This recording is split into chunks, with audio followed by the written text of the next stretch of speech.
Salah satu rival rasakan aura mengancam dari Marc Marquez di MotoGP Amerika 2024. Aroma ancaman dari Marc Marquez terasa begitu kental pada gelaran MotoGP Amerika 2024. Apalagi The Baby Alien tampil begitu solid pada 2 seri sebelumnya. Di Qatar, debutnya bersama Ducati langsung top chair. Podium memang belum bisa dia bawa pulang. Tetapi, sepasang finish 5 besar membuktikan Marquez bakal kompetitif sepanjang musim 2024 ini. Lanjut ke seri kedua di Portugal, pembalap Gresini Racing itu menunjukkan performa yang tak kalah bagus. Andai tak terlibat kontak dengan Francesco Bagnaia, dirinya pasti kembali finish 5 besar si balapan utama. Berkaca dari 2 seri pembuka, tidak aneh jika nama Marquez praktis sangat diwaspadai rivalnya, Enea Bastianini. Terlebih lagi sosoknya kerap dikenal sebagai rajanya Circuit of the Americas atau kota. Soal seri di Austin, saya punya kemenangan indah pada tahun 2022 lalu, bebernya, dilansir juara.net dari Motosan S. Tahun lalu, saya cedera. Itu adalah kemenangan terindah pada musim tersebut. Meski begitu, ada Marc Marquez yang harus dihadapi. Dia selalu kompetitif di sirkuit itu, tambah Bastianini. Pembalap Lenovo Ducati ini baru saja menorehkan hasil bagus di seri Portugal. Dia mampu menyelesaikan balapan utama di posisi kedua. Catatan ini tak lantas membuatnya santai. Namun, hal itu menambah kepercayaan dirinya dalam mengarungi musim 2024. Meski sejak musim dingin kami sudah memulai dengan baik, pemikirannya masih sama, ujarnya. Saya tahu bahwa semua akan dimulai dengan lebih sulit. Kami sudah melihatnya sendiri di Qatar. Tetapi, sekarang kami tahu apa yang harus dikerjakan. Saya tidak bisa bilang bahwa kami bisa santai. Hanya saja, saya merasa kami bisa percaya diri, sambungnya. Di sisi lain, kelebihan Jorge Martin ketimbang pembalap lain di MotoGP dibongkar bos Pramac Ducati. Manajer Ducati Pramac, Gino Borsa, membongkar kelebihan Jorge Martin ketimbang pembalap lain di MotoGP. Borsa mengatakan, Martin memiliki kecocokan yang luar biasa dengan motor dan timnya. Hal ini diungkap usai Jorge Martin berhasil mendapat podium dalam 2 balapan terakhir di MotoGP 2024. Pada MotoGP Qatar 2024, Martin mampu finish di posisi ketiga. Kemudian, Martinator julukan Jorge Martin kembali mendapat podium usai memenangkan MotoGP Portugal 2024. Dia juga naik podium di sesi sprint race usai finish di urutan ketiga. Borsa mengatakan, 2 kemenangan ini merupakan buah dari perjuangan keras Martin setelah kalah saing dari Francesco Bagnaia, Ducati Lenovo, pada musim lalu. Borsa pun bangga dengan pencapaian ini. Martin telah melakukan pekerjaan fisik dan mental yang hebat pada musim dingin ini dan ini telah membantunya mengatur balapan dengan lebih baik, kata Borsa dilansir dari Motosan, Sabtu. Dia telah naik podium di semua 4 balapan. Sambungnya. Lebih lanjut, Borsa mengungkapkan kelebihan Jorge Martin pada musim ini. Pria berusia 50 tahun itu mengatakan, Martin sudah sangat akrab dengan karakteristik motor dan timnya ketika pembalap lain masih beradaptasi. Martin memiliki sesuatu yang lebih dari yang lain. Dia memiliki keselarasan yang luar biasa dengan motor dan tim.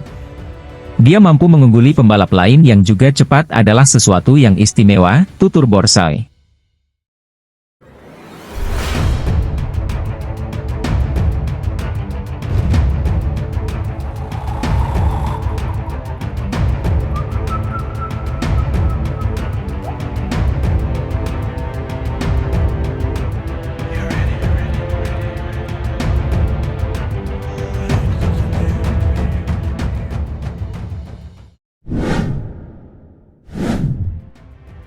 Teori menarik pengamat MotoGP soal insiden Francesco Bagnaia dan Marc Marquez di Portugal. Insiden Francesco Bagnaia dan Marc Marquez di Portugal memancing pengamat MotoGP, Carlo Pernat keluarkan teori yang menarik. Insiden senggolan tersebut terjadi pada balapan utama yang mentas kemarin Minggu, 24 Maret 2024. Kecelakaan ini jadi makin dramatis karena muncul jelang adu cepat berakhir. Akibat dari kecelakaan itu memang tidak menimbulkan cedera bagi 2 pembalap yang terlibat. Namun, mereka sama-sama kehilangan poin penting. Membahas insiden ini, Pernat mengeluarkan teori yang menarik. Menurutnya, Bagnaia takkan terlalu menekan hingga terjadi kontak andai yang ada di depannya bukan Marquez.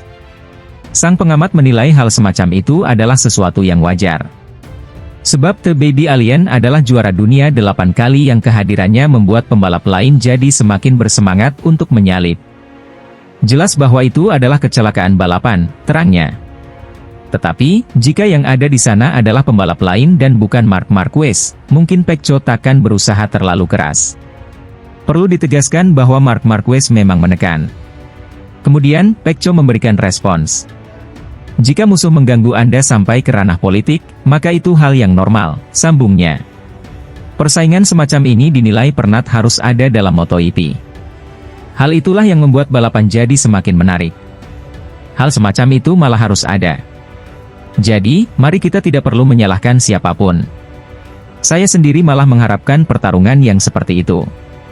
Ini adalah olahraga yang penuh persaingan. Hal itu yang membuatnya jadi menarik, tutupnya. Terlepas dari hal itu, gagal memetik poin membuat Bagnaia harus turun ke posisi 4 dalam klasemen. Di sisi lain, Marquez tertahan di peringkat ke-6. Sementara itu, peran Dani Pedrosa kembali disinggung saat Pedro Acosta tampil ciamik sebagai pendatang baru di pentas MotoGP 2024 bersama KTM. Menjadi satu-satunya rookie alias pembalap pemula untuk tim gas-gas Tech 3 KTM, Pedro Acosta tentu akan mudah disorot para pengamat. Ya, juara dunia kelas Moto2 musim 2023 tersebut tampil kompetitif dalam 2 balapan pertama MotoGP 2024 di Qatar dan Portugal. Pada balapan debutnya di kelas utama MotoGP yang berlangsung di sirkuit Lusail, Qatar, Acosta mampu bersaing di barisan depan. Alhasil, Acosta pun menyudahi balapan utama GP Portugal dengan menempati finish di urutan ketiga. Hasil tersebut tentu sangat menggembirakan bagi Acosta di mana dia hanya membutuhkan 2 seri saja untuk meraih podium pertama. Tak ayal, performa Acosta sejauh ini mampu mencuri banyak perhatian, salah satunya datang dari Fabio Di Giannantonio. Pembalap yang mengaspal untuk tim milik Valentino Rossi Pertamina Enduro VR46 Racing Team itu kagum dengan Acosta. Di Gia yang sebelumnya harus tergusur dari Gresini Racing karena kehadiran Marc Marquez menilai Acosta tampil sangat baik. Dengan adaptasi yang sudah oke, Di Gia menyebut bahwa Acosta membalap sudah seperti Tuhan. Sangat bagus, membalap seperti Tuhan, bahkan dia membalap sangat bagus di kelas Moto2, ucap Di Gia, dilansir bolasport.com dari Motosan.